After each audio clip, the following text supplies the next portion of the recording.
It's been a century since the Russian Revolution and the formation of the world's first communist state. But how did it happen? How could the mighty Romanov dynasty that lasted for 300 years fall to a ragtag group of revolutionaries who brought with them Joseph Stalin and a brutal reign of terror? Lenin understood it wasn't your numbers that mattered.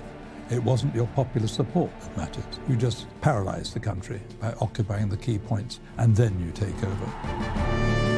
Revolutions don't happen from the dispossessed and the starving. They happen from the middle class, and it's always been true. But at the heart of the Russian Revolution lay a very personal battle between Lenin's Ulyanov family and the royal family, who were determined to retain autocratic rule. The Tsarina used to say that Russia likes to feel the whip. There was always the feeling that the Tsars had the divine right of kings, that they had a sort of God-given obligation to rule themselves and be autocrats. So there wasn't really space for democracy. The disaster that happened to Russia since is substantially down to mistakes made by Nicholas II. He is utterly, utterly useless. He was a man who shouldn't have been Tsar. He wasn't suited to the onerous task of monarch. The errors made by the Tsar would bring an empire to its knees. But no one could have predicted that Vladimir Lenin would be the man to seize control in the chaos. Lenin understood that power is concentrated in certain knots, that you take over a railway junction, you take over a telephone exchange, and you've already got a city.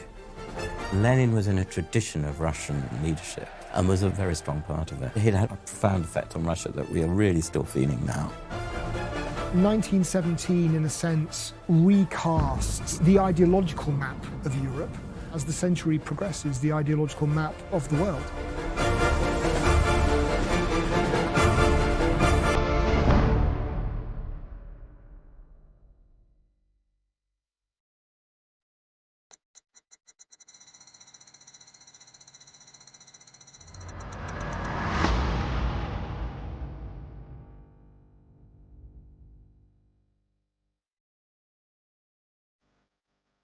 March the 13th, 1881, St. Petersburg. The Tsar, Alexander II, is on his way to his army's military roll call. He's traveling in a bulletproof carriage gifted to him by Napoleon III. It had proved necessary as the Tsar had faced numerous assassination attempts during his reign. Many people wanted to get rid of the Tsar and his government, but the fact that in the middle of the 19th century you had two inventions, the revolver and high explosive dynamite, both of which were widespread in Russia, which enabled quite amateurish people to get together and organize an assassination. This is really a kind of sustained terrorist campaign. There are multiple attempts on the life of the Tsar, attempts to blow up his carriage. One terrorist, over a period of months, working as a carpenter in the Winter Palace, manages to plant a body of explosives which very, very nearly kill Alexander II. I mean, 11 people are killed, about 56 are injured. You know, it's sort of one of those moments where he was in the wrong room at the right moment, as it were, and the explosion just missed him. But this time, the Tsar would not be so fortunate. Alexander's legs are shredded, his stomach cut open by shrapnel. His dying body is carried to the Winter Palace, where his family, the Romanovs, who have ruled Russia for nearly 3 centuries, are horrified to lay their eyes upon him. He only lasted 90 minutes. And the bomber himself also lasted 90 minutes. His legs were blown off too. The assassination of Alexander II, it's kind of Russia's 9/11. I've read newspaper reports that come out in the days after the assassination, and they are astonishingly graphic about the physical damage inflicted on Alexander's body. I mean, they sort of start talking about the shattered legs and the tendons hanging out and stuff. What they're describing is this wound that has been inflicted on the body of the state, you know, so the king's 2 bodies very clearly there. The group responsible for this attack is Narodnaya Volia, the people's will. The conspirators would be hanged for their crimes, but the movement would continue. And it would soon attract the attentions of one Alexander Ulyanov, eldest son of the Ulyanov family and elder brother to Lenin, the man who would eventually eliminate the Romanovs completely. But in 1881, the People's Will's predictions do not come to pass. There is no great revolution following the death of Tsar Alexander II. He's succeeded by his son Alexander III, who upon viewing his dying father vows to never let the same fate befall him. Despite the enormous unrest, Russian autocratic rule would continue. Alexander III considered Alexander II way too lenient. I mean, he'd liberated the serfs. So Alexander III decided to come down hard on Russia. And he was anyway a very sort of forceful character who used to bend forks in knots at the table. And he apparently was able to walk through doors without opening them. He was a huge man and undermined his son, unfortunately, by calling him girly when the Tsar was a child. And I don't know that the Tsar, Nicholas, ever emerged from that repression from his father and that sort of undermining. Alexander III has a very bad press. People say stagnation, reaction, and all that is true. On the other hand, there were some good things about Alexander III. He never declared war on anybody, unlike Alexander II, who's extremely aggressive, made war on the Turkish Empire, on the Chinese. He also listened to his ministers. He may have been a reactionary, but he appointed some very competent ministers. And in his reign, Russian railways became one of the best service in Europe, Russian post office too. He was a boring man, and he liked the bottle, but there were things to be said for him. It seems sort of counterintuitive, but Russia is actually a fantastically dynamic society in lots of ways in this period. Really, from its defeat in the Crimean War in the 1850s, it understands that it has to industrialise if it is to remain competitive on the international stage. So the defeat in the Crimea at the hands of the French and the British laid bare the fact that Russia was an undeveloped state. Its peasant armies were no match for the Western powers. And so if Russia wants to remain in the game, it needs to industrialise. Russia was modernizing at an extraordinary rate, but its political system remained deeply autocratic, unlike almost all other European nations of the era. Because of the conditions of Russia at the time, normal middle-class families weren't allowed any form of political expression at all. That was the main problem. So any normal middle-class family, the son would have entered the revolutionary, the radical political set. There is a wave of repression against Russian radicals, oppositionists, and so on. Some of these people are clearly dangerous. I mean, some of these people have plotted to kill the Tsar, members of the imperial family, or regional governors and so on. There's a general paradox that a dictatorship, as long as it's strict and severe, is safe. The moment it starts to liberalise, it gives an inch and the people take a yard. Once the people detect a weakness or a division, then the whole thing starts to fall apart. One such person who got caught up in this radical world was Alexander Ulyanov, known to his family as Sasha. He was the eldest Ulyanov's son and elder brother to Vladimir Lenin.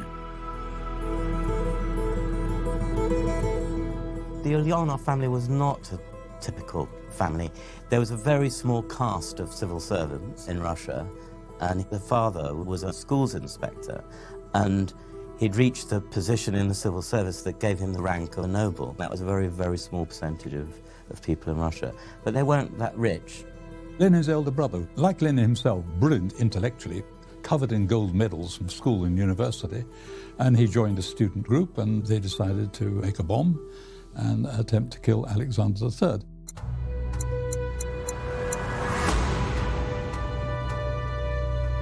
The plan is to assassinate Alexander II's heir, Alexander III, when Alexander III is going to be attending a ceremony to commemorate the assassination of his father. And Alexander Ulyanov, he's the kind of, master bomb maker.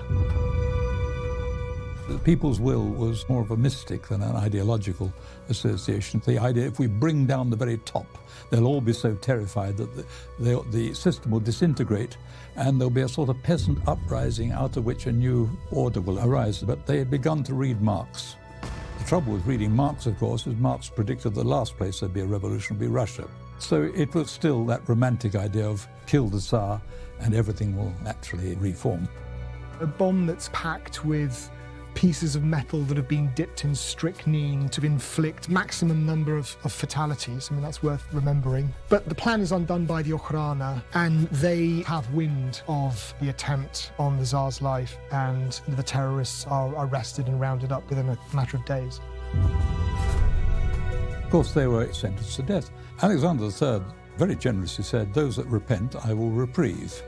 Those that don't repent, I will hang." Sasha said that would be going against my principles to ask for reprieve. His mother begged him to. The hanging of Sasha, that is often seen as what motivated Lenin. Often these things are personal, not political. When his brother was arrested, his mother rushed to the city. Vladimir, the future Lenin, tried to organize transport to get her to the nearest train station. And he traced around bourgeois Simbirsk to try and get someone who would go with his mother. Absolutely all of them refused. And that changed his entire perspective about bourgeois, liberals and the other middle class. And that was overnight. And from then on, he just abused the liberals. And the way the family was snubbed because of this changed him as much as any of the politics. Sasha Ulyanov was hanged on the 20th of May, 1887.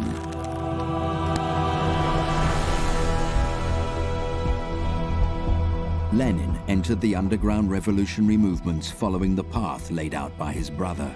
And just like Sasha, Lenin would be tracked by the secret police of the Russian Empire, the Okhrana. Every country had a spy organization, of course, but Russia was the first one that had an entire massive organization to suppress dissent wherever they seemed to find it. They had a vast operation to open people's mail.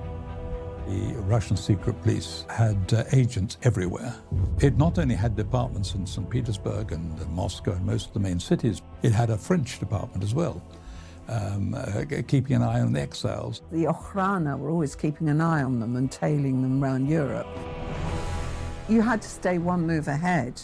So he spent 16 years effectively going from one bolt hole to another, always one step ahead of the secret police. One of the biggest influences on Lenin, before he read Marx, was a novel by a guy called Nikolai Chernyshevsky called What Is to Be Done. It's a pretty lousy novel, but the hero is a selfless, devoted revolutionary who gives himself up to the cause and walks 20 miles a day, does 150 press-ups, abstains from alcohol, and he modelled himself on this character, Rakhmatev, quite deliberately. Lenin always said this book, which he read one summer 5 times, influenced him more than anything by Marx. Lenin was forced to cover his tracks as he travelled around the country, trying his best to avoid the attention of the authorities. At the same time, Nicholas, the heir to the throne, was also on his travels around the Russian Empire and beyond. It was a voyage of great fanfare, but it came to a shocking end in Japan.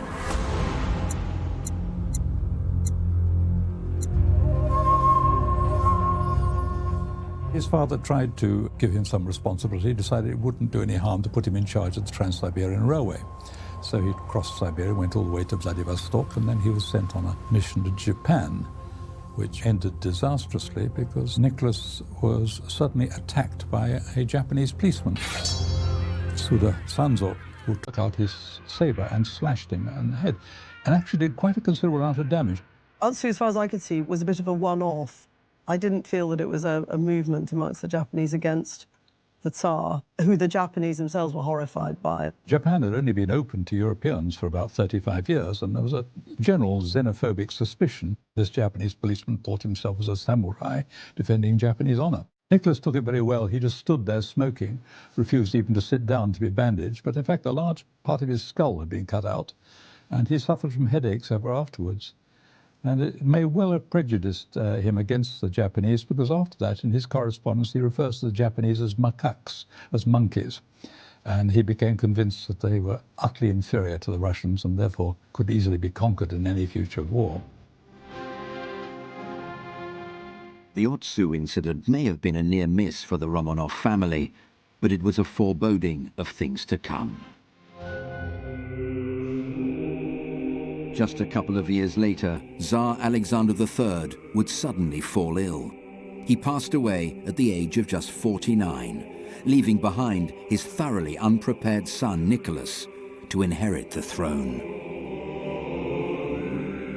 Alexander died fairly unexpectedly of kidney disease when he was still in his 40s. I mean, Nicholas had expected to have another 20 years to prepare for this onerous responsibility of ruling this enormous empire. The problem was the succession. This is the problem with a hereditary monarchy. The monarch has to die at the right time. When Alexander III died, and he was only 49, his minister said it was a pity he didn't die much earlier, so we had a boy Tsar who couldn't make any decisions for at least 10 years, or much later, so that Nicholas could have grown up a bit. But Nicholas was always somewhat infantile. He was terrified when his father died at the prospect of having to take on so much responsibility for which he had really received very little training. Just a week after his father's burial, Nicholas married Alix of Hesse, a German princess who would become Tsarina Alexandra. Her background would prove challenging for the Romanov family during World War I. But Nicholas's enormous problems as monarch started far sooner than that. In fact, from the day of his coronation, he was off to a dreadful start.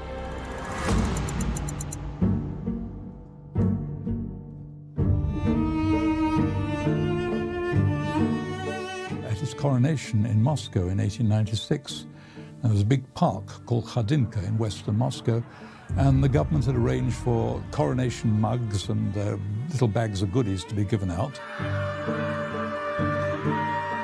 The fencing and the gates were all wrong, and so when the crowds pressed to receive their goods, there was a terrible crush.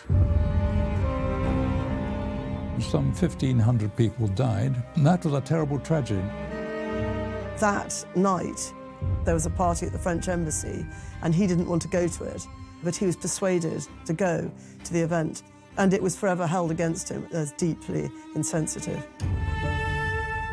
He had to rely on his ministers to advise him, but fundamentally, from day one, the job of being Tsar was pretty much agreed and dictated by his wife. She was very entrenched in the concept of autocracy and their divine right.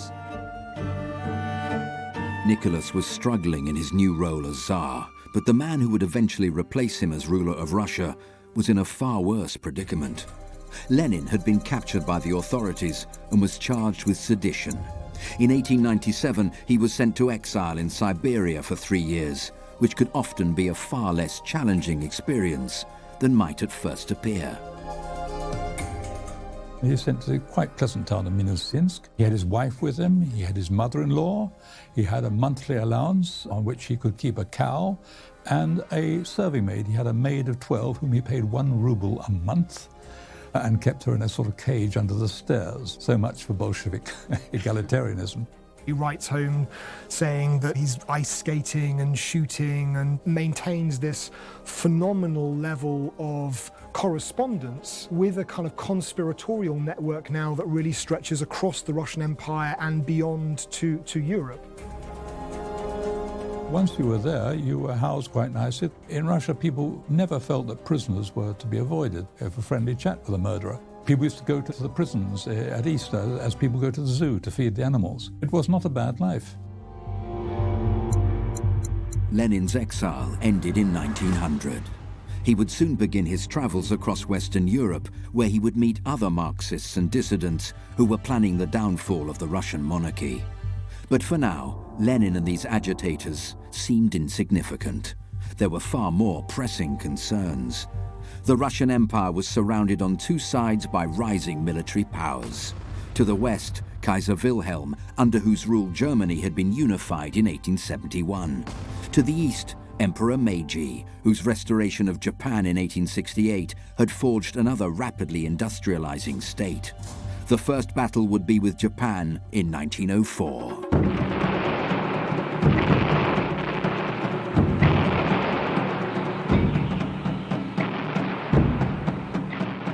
Few world observers expected an Asian military to challenge a European power at this time. Japan's surprising success in the conflict fueled social unrest throughout Russia, which came to be known as the 1905 Revolution. The Russo-Japanese War was very bad for morale because the Russians were trounced and their fleet was destroyed. And that didn't help the Tsar in his bid to be popular. A war being lost was a mixture of embittered soldiers and sailors whose lives had been just thrown away in a hopeless war against the Japanese, an appalling, disgraceful defeat. Coming home, finding that factories weren't paying properly and so on. There were shortages and there was general disarray. And it was an opportunity for disaffected soldiers to organize themselves. The response to the civilian unrest and demands for reform would be brutal. Imperial troops opened fire on the protesters. The events of Bloody Sunday, as it came to be known, would damage Tsar Nicholas's reputation forever. Well, the Bloody Sunday massacre was in some ways typical of Nicholas II's reign, that either he had to have much more sense or he needed a good spin doctor, and he had neither. The revolutionary parties are all caught off guard by 1905. Nobody predicted Bloody Sunday. It's clear that the war, is going disastrously with Japan. There was no real sense that Russia had reached a kind of turning point. This was a spontaneous protest that then ended in a bloodbath because the Tsarist authorities attacked the protesters. He wasn't there when the troops opened fire. He just responded very badly. He sensed that he was getting less popular, and when he became known as Nicholas the Bloody, he started to spend most of his time at the Alexander Palace in Tsarskoye Selo, which is about 15 miles away from St. Petersburg. He realized there might be a threat of assassination. 1905 had been a dreadful year for the Romanovs, but the protests did eventually die down, and crucially, the Russian armed forces remained loyal to the throne. A peace treaty was declared with Japan, with a deal brokered by US President Teddy Roosevelt. Lenin and his accomplices across Europe, just like everyone else, had been caught completely off guard by the events of 1905. Out of nowhere, it seemed that the revolution they were searching for was occurring spontaneously. But in the end, the Tsar remained in power, and although a parliament called the Duma had been set up in response, it was flawed from the beginning, and Nicholas had the ability to veto any and all legislation. There had been anger and resentment, and also they were losing a war against Japan. That was a big, profound shock to the system, and that changed the middle class's view about the kind of political system they had and the autocracy substantially, that we're so useless we can even lose a war against Japan. That had a really profound impact. Lenin says that, my generation won't live to see the revolution. That there is this sense that this was like a one-shot deal and we blew it. We weren't organized enough. We weren't able to give direction and purpose to what was a sort of spontaneous, popular uprising. Lenin, even right up to 1917, was quite despairing that revolution, as his vision of revolution, was ever going to actually happen in his lifetime. So 1905 was kind of a dry run for what might come later, but it wasn't planned as a revolution. For now, the Tsar seemed safe. The war had come to an end and the revolutionary fervor had died down. But it was not to last. In the next few years, both the Romanov family and the Ulyanov family would be introduced to figures that would prove critical in Russia's future. For Lenin, it was a Georgian named Joseph Djugashvili, later to be known as Stalin. Although, upon first appearance, Lenin was unimpressed. Lenin was the leader of that Bolshevik section, was already, the top man, and Stalin was a nobody, really. At first, Lenin hardly noticed Stalin, but later on in Vienna, he noticed Stalin was a very, very useful handyman. Lenin had a sort of rather patronizing view of non-Russians, so he called them this wondrous Georgian. Stalin was regarded as extremely useful. He was also a gopher. He never refused to do anything. He was always happy to kill, to rob. He never balked at anything. He would do things physically, get into a fight. Lenin quite admired that about Stalin. He was as tough as anything. He had a quality of intimidating people, and above all, he hardly ever talked, unlike Trotsky. That's why Stalin and Trotsky never got on. Stalin's secret was to appear far less knowledgeable, far less intelligent than he really was. He understood a lot of languages. He was an extraordinary judge of character. Stalin's secret was not to find the strongest people to work with him, because strongest people might want to succeed you. He always chose the omega male. He had his sort of allies with him, and he knew how to make people feel they needed him. A year later, when they met again, Lenin couldn't remember any of his other names. He literally didn't even remember meeting him. But he made himself very useful, particularly when they needed to raise money.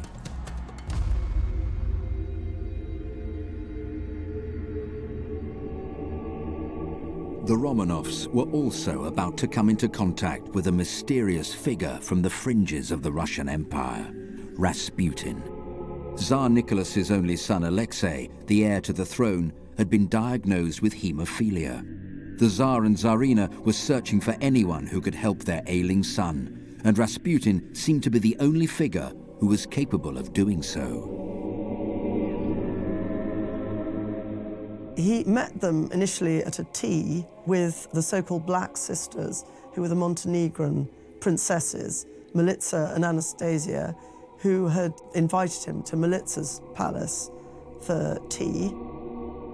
Then it was several months afterwards that Alexei fell and was bleeding badly, and they thought of asking Rasputin to try and heal him, and he did.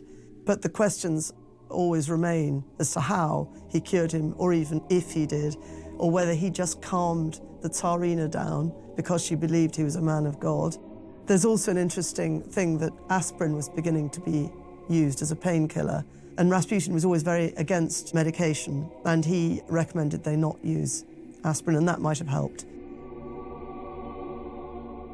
If Alexei had not been a haemophiliac, history could have been quite different, because it created such resentment, the invitation of Rasputin into the imperial family, that in itself helped bring about the downfall of the dynasty. Rasputin's presence would cause scandal in Russia. Endless rumors began to spread about the exact nature of his involvement with the Romanovs. First of all, he was kept a secret. The press was forbidden to mention him, which immediately made people think there was something terrible going on, until about 1912, when press restrictions virtually were abolished in Russia, and it was impossible to stop the papers printing everything. And then Rasputin sold papers. The journalists absolutely loved him. You could follow him, you could get all sorts of stories from restaurant owners, from prostitutes about his behavior. Police would sell their stories to him. He became the sort of news-making phenomenon. In 1911, there were letters disseminated around by an old friend, which had very passionate notes to Rasputin from the Tsarina. You know, I kiss you warmly, things like that. Rasputin's presence was bringing the Romanov family reputation into ruins.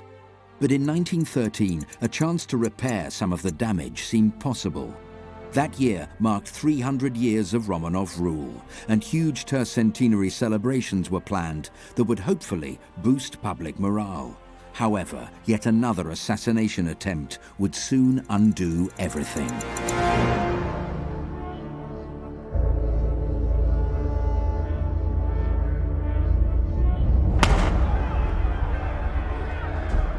Archduke Franz Ferdinand was gunned down in Sarajevo. World War I was about to begin. Russia's failure against the Japanese nearly brought an end to Nicholas's rule. He would not survive a defeat against the Germans. Considering the Germans already had the British and the French to cope with their enormous empires of Indians and Algerians and so on, and that very soon the Americans would come into the war, you would have thought Russia would have had a hope. But the Russian army was a peculiar army in that the officers were enthusiastic, but the soldiers were not. The soldiers had been, many of them, part of a defeated army. Most of them had nothing against the Germans whatsoever. They didn't see them as an enemy. the corruption in the civilian area, where no boots were produced, no rifles produced, and so soldiers were told to go in and pick the first rifle and pair of boots off the corpse in front of you. There were desertions and murder of officers and so on. I think that it was generally considered a disaster when he decided to take over the troops and get rid of Grand Duke Nicholas, who was probably a very good general. He was certainly a more imposing figure than the Tsar, and that did apparently leave the Tsarina and Rasputin in charge. The war was an absolute disaster for Russia. An autocrat has got to be judged on the autocrat's decision, and it was a disastrous decision. An even bigger decision was he put himself in charge of the military strategy, which was a terrible mistake, because once it goes wrong, he's the only one you can blame. And there was a stalemate on the Eastern Front. The Germans had already occupied large tracts of Russia. There was absolutely no will amongst the army to carry it on. Desertions were on a massive scale. There was almost no way for Russian victory. The winter of 1916 not only saw the chill of inevitable defeat for the Russian army, it also saw a shocking and painful loss for the Romanovs. Certain members of their extended family would not tolerate Rasputin's influence over the Tsar and Tsarina any longer. There was growing resentment within the Romanov family among the relatives, who were absolutely appalled at Alexandra's close relationship with Rasputin, because they believed all the gossip as well. And it reached a point where they were saying, well, not only have we got to get rid of Rasputin, this evil Machiavellian influence, we've actually got to get rid of her and lock her up in a nunnery. She was causing a lot of trouble. It was the aristocrats who felt that Rasputin was bringing the whole Romanov name down. One of the problems here was that nobody knew why Rasputin was always going to court, and it was to cure the boy, Alexei. But because nobody knew that Alexei was ill, nobody could tell the aristocrats why he was still being welcomed at court. Rasputin was blamed as being a German agent. They were convinced he was giving advice to the Tsar to make peace, at least with the Germans. So a conspiracy was formed with the connivance of many people in the government. Two of the assassins both left quite detailed memoirs and descriptions of the killing. There are quite a few discrepancies in both the memoirs. He ended up in the river, but he was tipped over a railing, and he ended up with a lot of wounds on his face and head, and nobody's quite sure whether it was because he was beaten up or whether it was trying to transfer the body. The plotters were incompetent, they didn't know how to handle guns, they couldn't even kill him efficiently. And eventually it took 3 bullets before they finally killed the poor man. It was an ignominious way to get rid of Rasputin. At the time, they were greeted as national heroes. Everyone thought they'd saved Russia by killing Rasputin.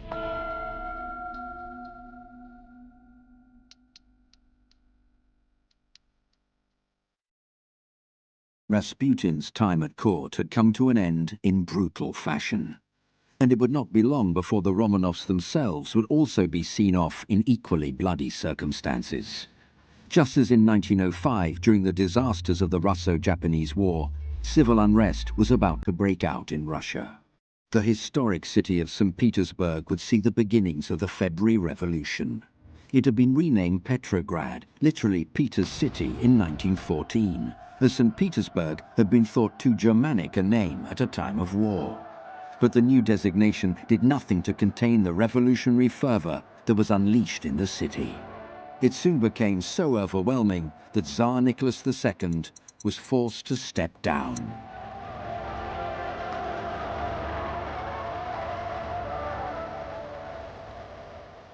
He couldn't quite accept how bad the crisis was. He had this passivity and resistance to crisis. He had to be driven to abdicate, and he finally did. But the Tsarina always believed that had she been with him, she would have been able to dissuade him from abdicating. He really hoped he was doing a kind of grand gesture to save Russia. And so it was done out of a genuine love a country. With Nicholas having vacated the throne, a power vacuum was created in Russia with two major factions in Petrograd fighting for control. On one side was a council of workers and soldiers known as the Petrograd Soviet, which soon counted Leon Trotsky as a member. On the other side was the Russian Provisional Government, which had been quickly established by ministers who'd served under the Tsar. They would move the Romanov family to Siberia for safekeeping. But soon, nowhere in Russia would be safe. The provisional government represents a kind of vision of a sort of liberal Russia where you'd have a community of citizens who are given equal rights, but you probably enshrine a kind of liberal order based around representative government. The Soviet represents a very different kind of Russia. The provisional government made a half-hearted attempt to continue with the war. But because it couldn't come to a decision, it couldn't get the economy going, it couldn't satisfy even the housewives with bread and so on. So more and more dissatisfaction. Lenin was in Zurich at the time. Someone entered his rooms in his lodging house and just said, "Have you heard there's a revolution?" And at first he didn't believe it. Then he did. And he wanted to get back to Russia as soon as possible. From the moment the war started, Lenin was totally against the war. His line was, better that this country should lose, better that Kaiserism wins than Tsarism continues. So he was basically saying his own country should lose the war. Lenin was in a difficult situation. In order to get from Switzerland to Russia to take advantage of the February Revolution, he would have to travel through Germany, with whom his country was at war.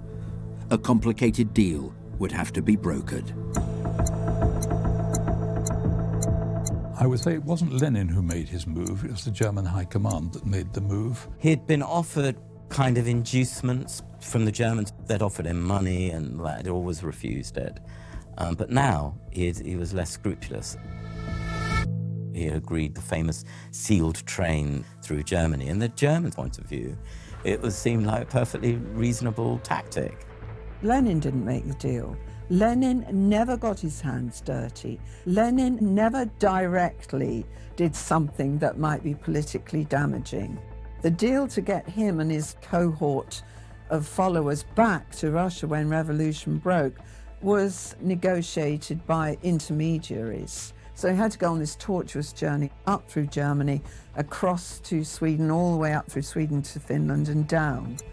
That train deposited Lenin at the Finland station in St. Petersburg. Now, if the provisional government had had the sense to turn up with a small group of people to meet him and arrest him on the spot, that would have, but they couldn't get round to it. They were incredibly inefficient. Lenin's genius, when he arrives at the Finland station and he gives a speech from the armoured car, he calls for all power to the Soviets. And that's not a call for direct democracy rather than representative democracy.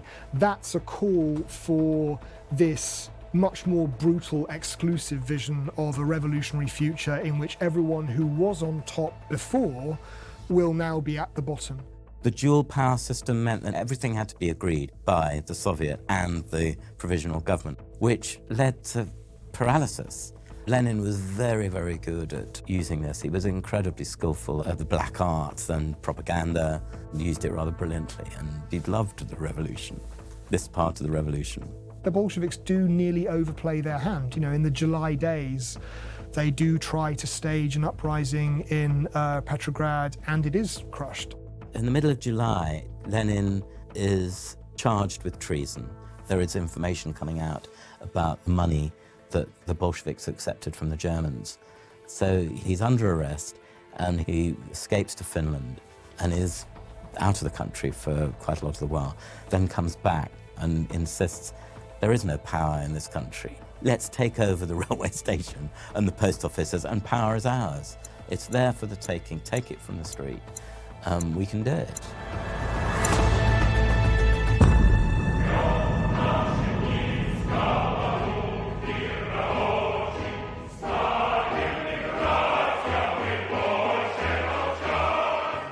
Lenin's belief in the profound weakness of the provisional government would prove justified. Russia's October Revolution had begun, and the Bolsheviks' attempt at a coup d'etat would spark a civil war that would last until 1922.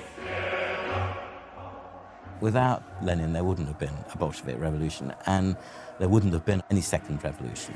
And he pushed and pushed and pushed his party members with him. They were very, very reluctant because they were scared of being, shot, or they're scared it wouldn't work.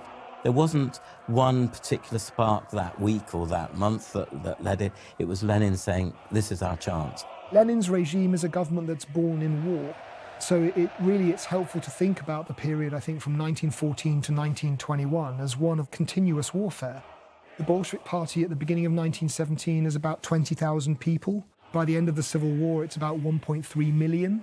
And most of the new recruits are men whose formative administrative experience has been in the army. They are militarized in their psychology. The actual revolution in Russia initially was very much in Petrograd and, of course, Moscow. The way in which it took hold across rural Russia was really very anarchic and violent. And there were horrific scenes of peasants rampaging across estates, burning the manor houses down, slaughtering the occupants, killing all the cattle owned by the landowners. It was very savage. The resistance took too long because most of the army and the navy were so demoralized they came over to the Bolshevik side. They were very, very happy to go around the hospital shooting ministers. There was a general murderous feeling about the government, which Lenin just released.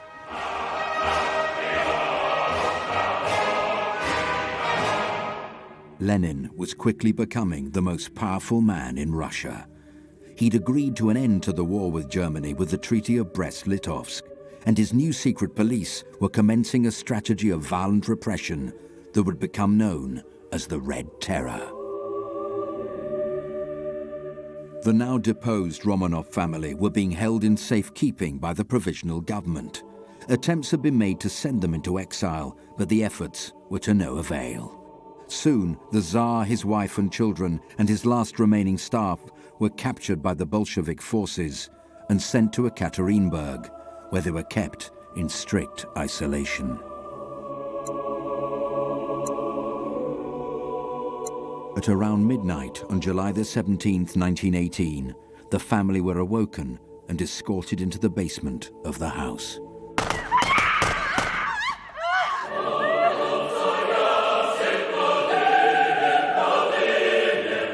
This once all-powerful dynasty had authorized the execution of Sasha Ulyanov, Lenin's elder brother. But now the tables had been turned, and the Romanovs were no more. The tragedy is that they had 11 assassins for 11 people to be shot. And when it came to it, I think the assassins were quite drunk and nobody wanted to shoot the children. So they shot the Tsar and Tsarina first. And the children had a most horrifying death you could ever imagine or inflict. And that was brought about by their loving parents, just indirectly over the years. Who could have imagined that those innocent children would be murdered? This was why it was so horrifying when it happened. No one ever imagined those children would be so cruelly murdered. There's no paper trail, but we pretty much know. It would never have happened without Lenin agreeing to it. No one was going to kill the Romanovs without Lenin's say-so.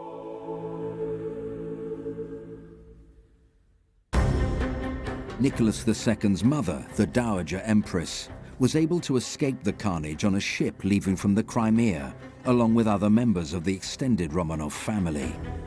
But the dynasty that ruled Russia for over 3 centuries had come to a vicious end. By 1922, the civil war in the country had also reached its conclusion, with the Bolsheviks victorious and a new Soviet Union established. Lenin began cementing power as soon as he started. His organization was so good that he had the common soldiers and sailors, and above all, he had the secret police. He had Trotsky, who was, I think, the real genius, to take a whole lot of disillusioned deserters You then create a Red Army, which is one of the most brilliant armies in the world, with Trotsky's military genius and Lenin's organization and subversion. I think he consolidated all the time. He absolutely used terror. Not only that, he was very, very good at lying. He was very skillful about building majorities, building groups loyal to him. After the revolution, people were saying, yes, we need a republic and we need, a constitution and all that, but we still need a firm Tsar as well. They kind of wanted the two. They couldn't quite disassociate themselves. It's this idea that the protective, all-embracing Tsar who looked after the nation. There is always going to be this tendency towards the abuse of power because the party acknowledges no checks at all on its own behaviour. There's no independent judiciary, there's no independent press, there's certainly no political opposition.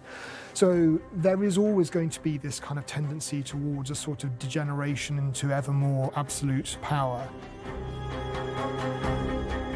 But Lenin would not hold on to this new position for long.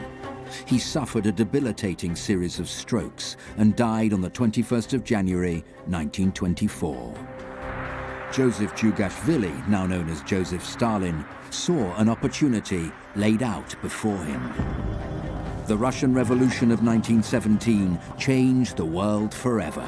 The Romanovs had been usurped, and the largest country on earth was a communist state. The man who would become the most powerful dictator in history was now cementing his position.